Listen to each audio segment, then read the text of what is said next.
warahmatullahi wabarakatuh. Perkenalkan, nama saya Anissa dari kelas manajemen 2C. Di sini saya akan menjelaskan tentang manajemen kas. Pengertian manajemen kas. Manajemen kas adalah sekumpulan aktivitas perkiraan, merencanakan, mengumpulkan, mengeluarkan, dan menginvestasikan dari suatu perusahaan supaya dapat berpotensi dengan lancar.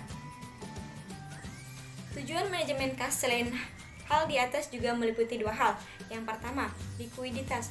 Manajemen harus sadar menjaga likuiditas dan jumlah kas yang harus ada dalam perusahaan. Yang kedua, ada earning. Setiap pengeluaran perusahaan memiliki tujuan untuk memperoleh kemungkinan hasil yang lebih besar daripada kas yang dikeluarkan. Dan juga manajemen harus menjamin pembayaran yang dilakukan secara ekonomis. Sumber kas. Dalam aturan kas ada beberapa sumber arus kas yang ada pada perusahaan. Antara lain yang pertama, hasil transaksi perdagangan yang ada di dalamnya juga piutang. Yang kedua, penjualan aktiva tanda bukti pada hutang seperti wesel, obligasi, maupun hutang bank. Yang ketiga, terdapat tambahan modal dari pemilik perusahaan pendapatan kas dari pembagian saham, pembayaran sewa, hadiah, maupun pajak periode sebelumnya. Yang keempat, ada pendapatan dari luar usaha seperti bunga. Aspek manajemen kas. Ada 3 aspek manajemen yang penting dalam menjalankan manajemen kas. Antara lain, yang pertama, administrasi kas harian.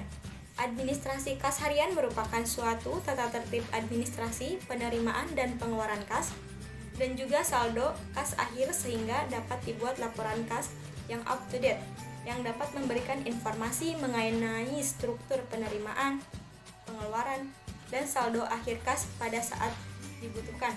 Yang kedua, ada budget kas. Budget kas yang sangat penting dalam penghasilan aktivitas perekonomian supaya bisa berjalan dengan baik dan sesuai dengan tujuan perusahaan. Yang terakhir, ada persediaan besi kas. Setiap manajer keuangan sebuah perusahaan selalu berupaya supaya dalam perusahaan ada aliran kas yang teratur. Untuk itu, aliran kas masuk harus diupayakan seimbang dengan aliran kas keluar, ataupun lebih tepatnya tidak ada kelebihan atau kekurangan saldo kas. Motif manajemen kas. Terdapat 4 motif dalam manajemen kas, yaitu berikut ini. Yang pertama, motif transaksi. Perusahaan memerlukan uang tunai untuk membiayai aktivitas sehari-hari perusahaan seperti menggaji karyawan, membayar tagihan, membeli barang, dan membayar hutang. Yang kedua, motif berjaga-jaga. Motif ini mempunyai tujuan untuk berjaga-jaga apabila terdapat kebutuhan yang tidak terduga atau mendesak.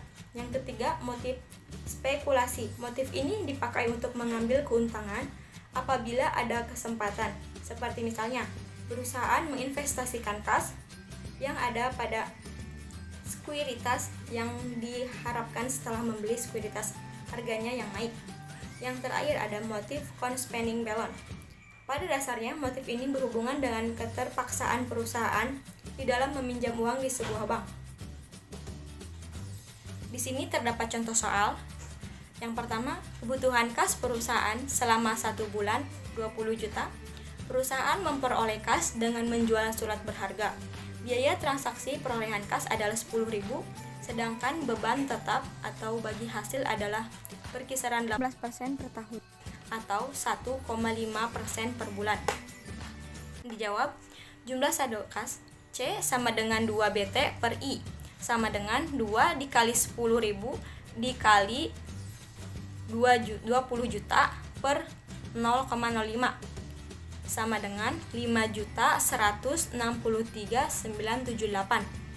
Jika perusahaan menambahkan saldo kas basi sebesar 5 juta, maka saldo kas baru sebesar 5.163.978 ditambah 5 juta sama dengan 10.163.978,00. Sekian pemaparan materi dari saya, semoga dapat dipahami dan bermanfaat. Kurang lebihnya mohon maaf. Assalamualaikum warahmatullahi wabarakatuh.